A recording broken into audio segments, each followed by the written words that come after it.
what can we expect on the 1st of February? I feel that it will perhaps sketch out a vision for the next 5 years, or at least the preamble of a vision that will be delivered in July. Would you agree with that? Yeah, I think they're going to use this opportunity much like they did in 2019 to basically, kind of stress upon what they're likely to do in the next term.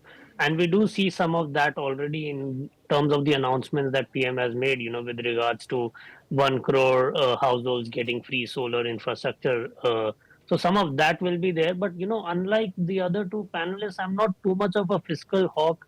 I think that you can get to 4.5% in 3 years rather than two.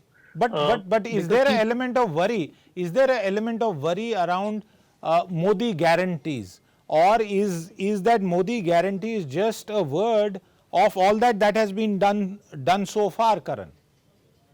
no, so there are new elements there, and I think the only way you can actually provision for it in the budget is if you get to 4.5% in 3 years rather than two. Because as you have noted, the tax revenues are looking buoyant, and the economy itself is doing well. So it is, as I started with this point, that the state of government finances are going to look much better 2 years forward than today. And I think that's the important, takeaway for me at the moment with regards to fiscal consolidation. So it would be easier to do consolidation of 0.5% every year and still leave a lot of space to, maintain the kind of expenditures you need to keep up with your commitments.